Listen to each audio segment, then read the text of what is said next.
اس اعلیٰ عسکری ریٹائر شخصیت کو جو کہ پاکستانی اسٹیبلشمنٹ کی ترجمان کے طور پر، جنہوں نے عمران خان صاحب سے تقریباً 100 منٹ پر محیط جو ہے وہ ایک زور زبردستی کی ملاقات کی، اور جن کی اس ملاقات کے بعد عمران خان صاحب نے بیرسٹر سیف اور علی امین گنڈاپور سے ملاقات کی خواہش کا اظہار کیا، مطالبہ کیا کہ یہ معاملات علی امین گنڈاپور اور بیرسٹر سیف کے ساتھ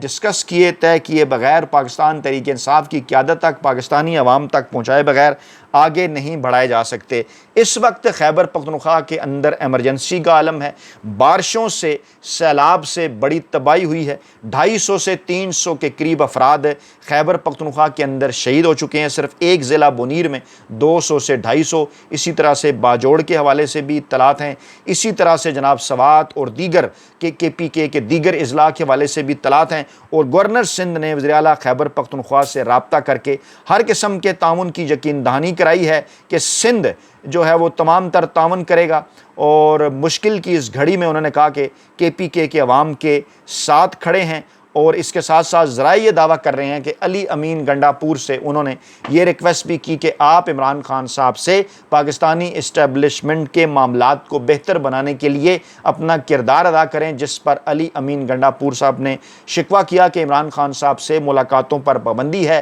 سختیاں بڑھا دی گئی ہیں، جیل کے اندر عمران خان صاحب کو قید تنہائی میں رکھا گیا ہے، عمران خان صاحب کی اہلیہ بشرا بی بی پر بھی ایک قسم کا ذہنی تشدد ہے، عمران خان صاحب کے اوپر بھی نفسیاتی تشدد، انہیں علیحدہ کر کے، اور دونوں میاں بیوی کو وہاں پر ملاقات بھی نہیں کرنے دی جا رہی، اور اس قسم کی خبریں بڑی تیزی کے ساتھ باہر آ رہی ہیں کہ پاکستانی اسٹیبلشمنٹ جو کہ ہر صورت پاکستان کے طاقتور حلقے جو کہ ہر صورت 18-19 اگست سے پہلے عمران خان صاحب کے ساتھ کوئی نہ کوئی ڈیل منانا چاہتے ہیں، اس حوالے سے انہوں نے تمام تر جو ان کے حربے ہیں وہ آزمانے کا فیصلہ کیا ہے، اور آج صبح اس قسم کی خبریں بھی سامنے آئی تھیں کہ عمران خان صاحب کے سامنے جلا وطنی کے آپشن بھی رکھے گئے ہیں، پھر اس قسم کی خبریں بھی سامنے آئیں کہ عمران خان صاحب نے انکار کر دیا ہے، اور اب سے تھوڑی دیر پہلے کی جو اطلاعات ہیں وہ بھی جناب کچھ اسی قسم کی ہیں کہ وہ ملاقات جو کہ عمران خان صاحب سے زور زبردستی کی ہوئی، اس میں عمران خان صاحب نے 3 چیزیں پاکستان کے طاقتور حلقوں کے اوپر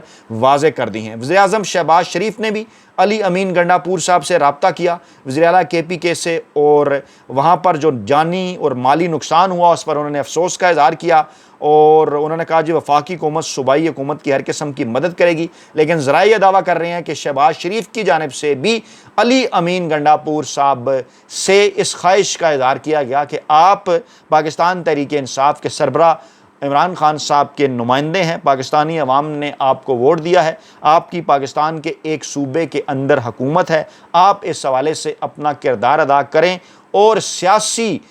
جو ہے وہ معاملات کے ذریعے، سیاسی بات چیت کے ذریعے چیزوں کو آگے بڑھائیں۔ ہم نے میثاق استحکام پاکستان کی بات بھی کی ہے، یہ خاص طور پر آپ کے لیے اور پاکستان تحریک انصاف کے لیے ہے، دیگر تمام جو جتنی بھی سیاسی جماعتیں پاکستان تحریک انصاف کے علاوہ ہیں وہ اس کا حصہ بننے کے لیے تیار ہیں۔ آپ ایک بڑی سیاسی جماعت ہیں، عمران خان صاحب کی پورے ملک کے اندر مقبولیت ہے، ہم یہ بات تسلیم کرتے ہیں، لیکن ان کی مقبولیت کو قبولیت میں بدلنے کے لیے عمران خان صاحب اور طاقتور حلقوں کے درمیان معاملات کو بہتر کرنا ہوگا۔ اس میں 9 مئی کا معاملہ ہے خاص طور پر، جس میں پاکستانی اسٹیبلشمنٹ کی، پاکستان کے طاقتور حلقوں کی یہ خواہش ہے کہ اس کے اوپر اعلانیہ پاکستان تحریک انصاف اور عمران خان صاحب کی جانب سے معذرت کی جائے، معافی مانگی جائے، مستقبل میں ایسے واقعات کی روک تھام کے لیے مشترکہ لایا عمل اپنایا جائے، اور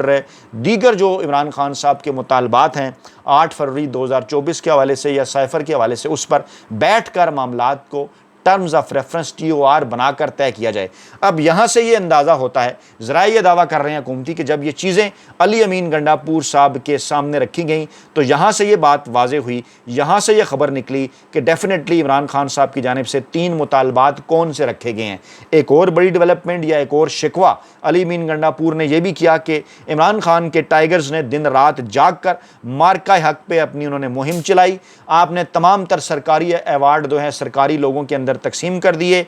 پاکستان تحریک انصاف کے ٹائیگرز کو، یوتھ کو، نوجوانوں کو کسی قسم کا کوئی ایوارڈ آپ نے نہیں دیا، حالانکہ عمران خان صاحب نے جیل سے یہ پیغام دیا تھا کہ بھارت کے خلاف قوم متحد ہو اور پاکستانی اداروں کے ساتھ کھڑی ہو جائے۔ عمران خان کے ٹائیگرز نے مارکہ حق کے دوران راتوں کو جاگ جاگ کر بھارت کا جھوٹا پروپیگنڈا انہوں نے بے نقاب کیا۔ ان سوشل میڈیا ٹائیگرز کو آپ نے ایوارڈ نہیں دیا، آپ نے ایوارڈ کی وقت ختم کر دی۔ پھر انہوں نے اس بات کے اوپر بھی گلہ کیا کہ یوم آزادی پاکستان، جی ہاں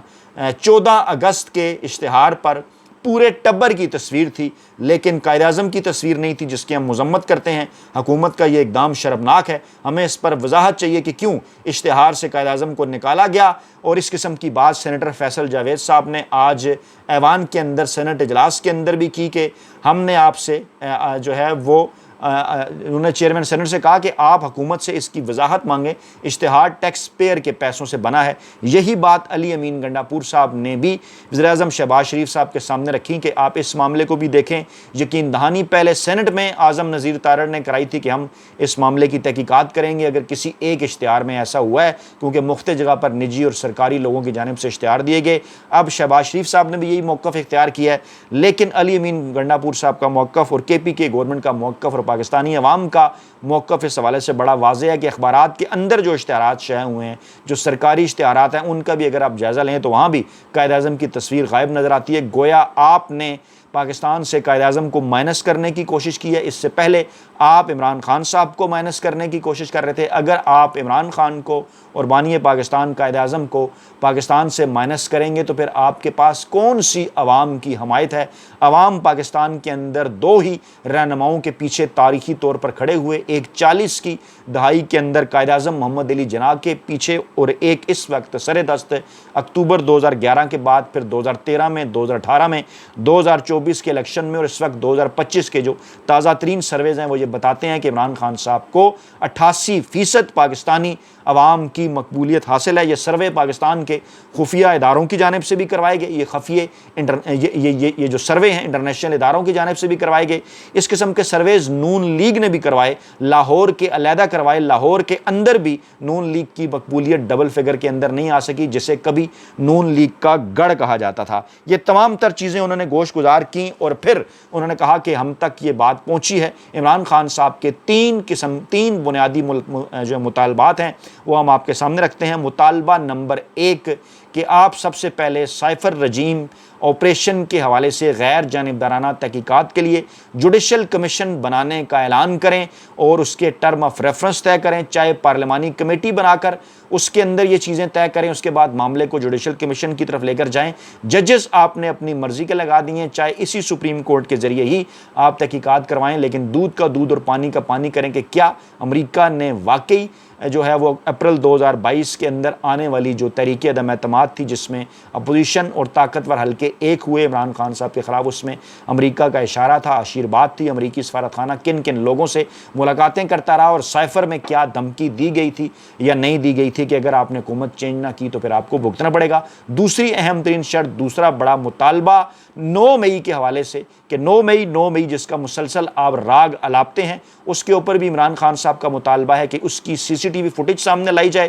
ہم یہ مطالبہ کرتے ہیں، ہمارا یہ دعویٰ ہے کہ سی سی ٹی وی فوٹیج جس نے چرائی وہی 9 مئی کا ذمہ دار ہے، اور اس معاملے کے اوپر بھی آپ جوڈیشل کمیشن بنائیں، اپنی مرضی کے ججز اس کے اندر ڈالیں، وہ سی سی ٹی وی فوٹیج سامنے لے کر آئے، دودھ کا دودھ اور پانی کا پانی کرے اور پاکستانی عوام کے سامنے رکھے کہ آخرکار 9 مئی کے پیچھے کون سے خفیہ چہرے تھے۔ محسن نقوی صاحب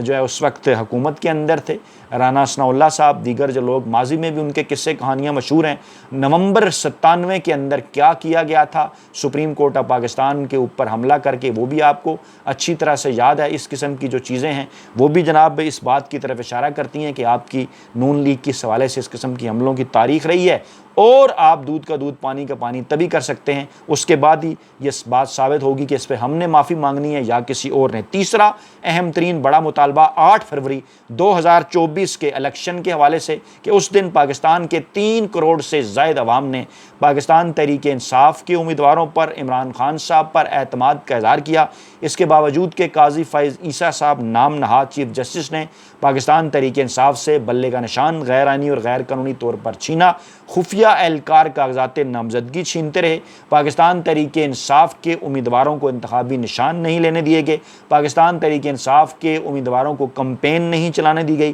پاکستان تحریک انصاف کے امیدواروں کے گھروں کے اندر گھس کر زور زبردستی ان سے کاغذات نامزدگی واپس لینے کے لیے دباؤ ڈالا جاتا رہا، اور کتنے ہی امیدوار پاکستان تحریک انصاف کے غائب کیے گئے، لیکن اس کے باوجود 8 فروری 2024 کو جب پورے ملک میں انٹرنیٹ بند کر دیا گیا، پورے ملک میں جو ہے وہ ٹیلی فون کالز کی سہولت جو ہے وہ ختم کر دی گئی، اس تمام ایسے حالات کے باوجود پاکستانی عوام کروڑوں کی تعداد میں باہر نکلے اور انہوں نے سینکڑوں ان نشانات کے اوپر مہر لگائی بلے کے نشان کے علاوہ، جو کہ پاکستان تحریک انصاف کے امیدواروں کے تھے، اور اس طرح سے ایک تاریخ رقم کر دی۔ عمران خان صاحب نے واضح کیا کہ آپ ان تینوں بنیادی چیزوں کے اوپر جوڈیشل کمیشن بنائیں، ہم آپ کے ساتھ آگے بڑھنے اور معاملات بہتر کرنے کو تیار ہیں، کم از کم اس حد تک کہ جب تک ان کی تحقیقات نہیں ہو جاتی، ایک ٹائم فریم طے کر کے اس وقت تک ہم یہ جو آپ کی ناجائز غیر آئینی اور غیر قانونی حکومت ہے اس کو نہیں چھیڑیں گے، لیکن اس کی تحقیقات سامنے آنے کے بعد پھر عوامی مطالبات کی روشنی میں تحریک بھی چلے گی اور ملک نئے الیکشن کی جانب بھی بڑھے گا۔ تو یہ تھی جناب آج کی تازہ ترین اپڈیٹس، اپنا بہت خیال رکھیے گا، دعاؤں میں یاد رکھیے گا، نئی ویڈیو کے ساتھ جلد حاضر ہوتے ہیں، اللہ نے کے بعد۔